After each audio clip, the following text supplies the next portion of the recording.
market reaction. Now let's talk about the market.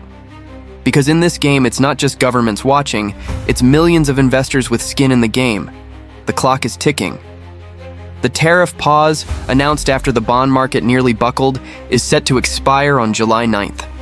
And if no agreement is in place by then, the US could unleash a second wave of reciprocal tariffs. 24% for Japan, 26% for India.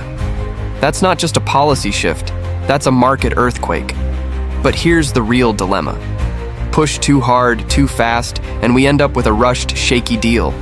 One that's full of ambiguous commitments and legal loopholes. One that unravels the moment politics shift or administrations change. Trade experts are already waving the caution flag. Expecting comprehensive agreements within 90 days is unrealistic. And they're not wrong.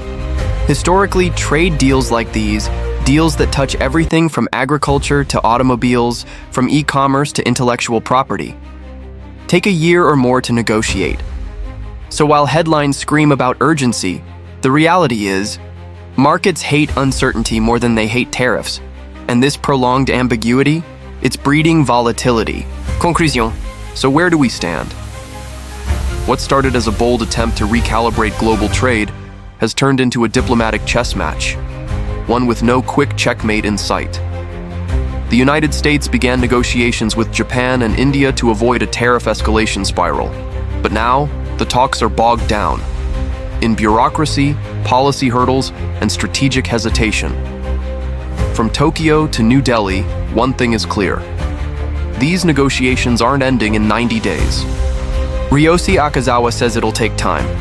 JD Vance says there are still barriers, and the silence from other partners, like China and the Eurozone, speaks volumes. They haven't even entered the room yet.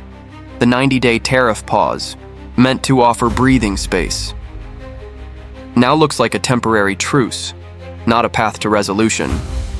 And the threat of higher tariffs still looms like a storm cloud. For businesses trying to plan ahead and markets trying to stay steady, this means one thing: more delays, more volatility, more uncertainty. And as we approach July, no one really knows what comes next.